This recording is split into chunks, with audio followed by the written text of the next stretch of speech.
내 그림이 너무 구려서 멈추고 싶었던 순간 여러분도 있으세요? 저는 그랬어요. 그런데 지금은 그걸 극복해서 부족하지만 그림을 계속 그리고 있어요. 어떻게 가능했을까요? 안녕하세요. 그리고 말하는 김도랑입니다.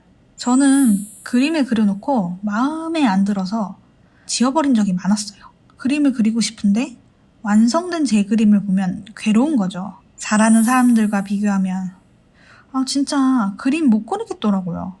이게 제가 겪었던 자신의 창작물을 싫어하는 내 그림 구려병의 증상입니다. 오늘은 나중에 그릴 호적도를 위해서 호랑이와 까치를 연습할 거예요. 그러면서 이 얘기를 하겠습니다. 저는 제가 그린 그림이 별로일 때 너무 스트레스를 받았어요. 막 수치스러워.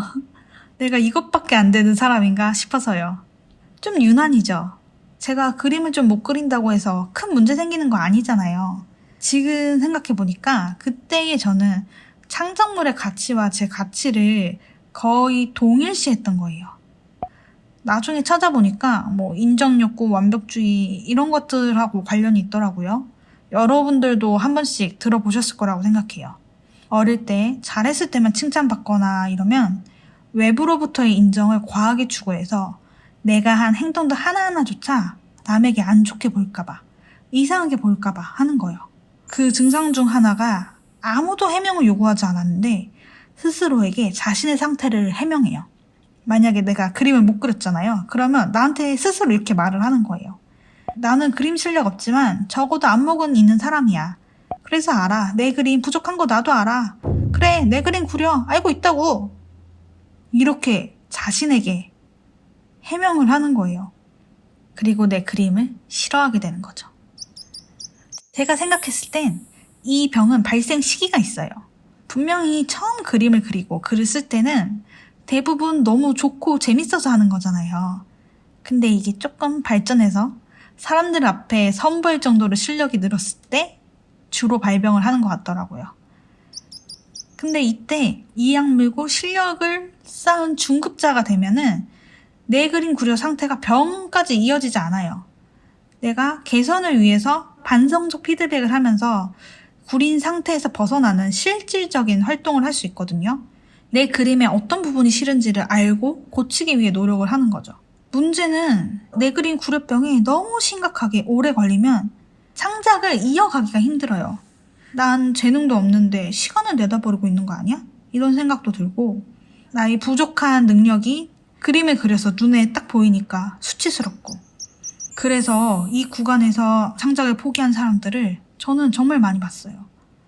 근데 너무 슬픈 지점은 이 사람들이 원래 창작에 대한 애정이 없었던 게 아니잖아요. 그림 너무 좋아하고 글도 너무 좋아하고 근데 자기가 못한다는 생각 때문에 접으니까 항상 마음 한켠에 가지 못한 길에 대한 아련함을 품고 있어. 그게 좀 안타까웠어요. 이 영상을 선택하신 분들도 이러한 감정을 느껴보신 적이 있으실 것 같아요. 아마 이런 증상을 직접 겪으셨거나 주변 사람 중에 있거나 하지 않을까요? 어쨌거나 저도 심각하게 그랬죠. 저도 이 병에 너무 지쳐서 진짜로 몇 년 동안 창작 활동을 안 한 적도 있어요. 하고 싶은데 창피해서.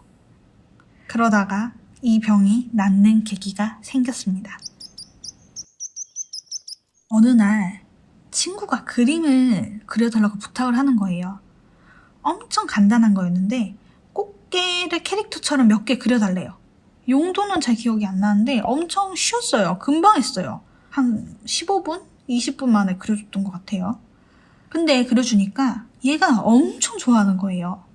막 제가 있으니까 너무 든든하대요. 와, 인정욕구 결핍한 사람한테는 대박적인 충족인 거예요, 이게. 그리고 그때 깨달았습니다.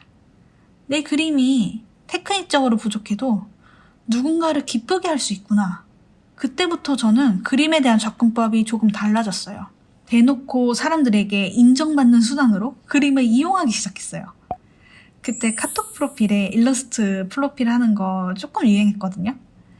이 일러스트가 엄청 고급 스킬이 필요한 게 아니라 단순하고 귀여워야 하고요. 원래 사람의 옷차림이나 헤어스타일을 따와야 하니까 따로 디자인할 필요도 없어요. 엄청 쉬워요. 그래서 막 지인들이 그려주니까 당연히 지인들은 좋아해주죠. 그래서 지인 프사가 동시에 한 대여섯 명 제 그림으로 두두두 뜰 때도 있었어요. 이게 저한테 정말 이상한 경험인 거예요. 제가 초등학교, 중학교 다닐 때 미술 시간에 제 그림은 수험이한가로 점수를 받았거든요.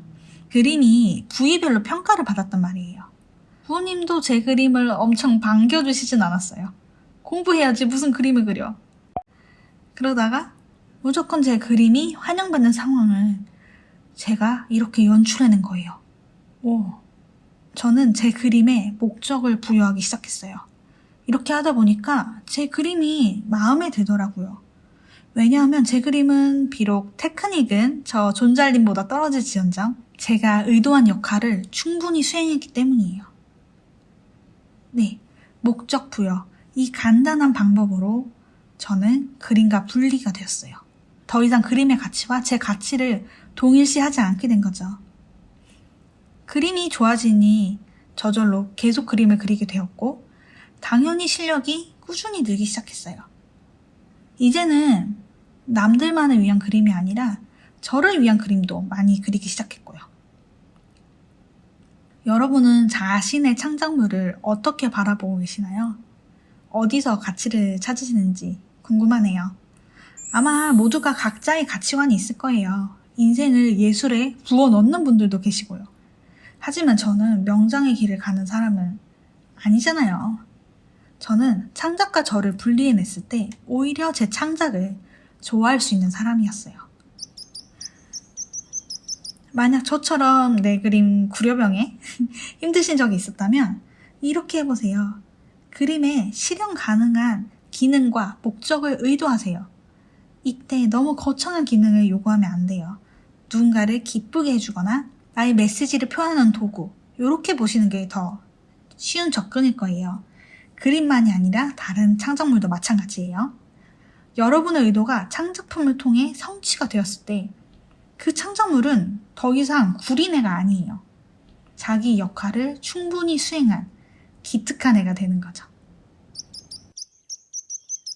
사실 이 이야기는 저를 위한 말이기도 해요. 요즘 유튜브라는 새로운 창작을 하고 있잖아요. 여기서 저는 부족함을 좀 느끼거든요. 조회수도 자꾸 확인을 하더라고요. 내 콘텐츠 괜찮았나? 이런 불안도 있고요. 그런데 다시 생각해보면 제가 처음에 유튜브를 시작한 이유는 저를 위해서였어요.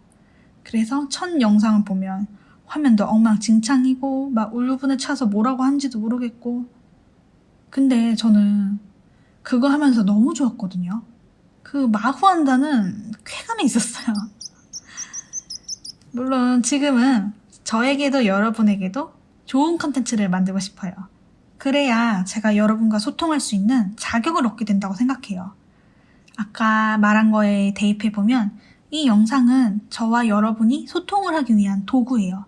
소통이란 건 쌍방향이잖아요. 제가 만드는 콘텐츠에 저도 여러분도 함께 좋을 수 있도록 그런 방향성을 잊지 않고 조금씩 발전하고 싶습니다. 간단하게 말하면 좋은 영상 만들고 싶다 이 얘기입니다.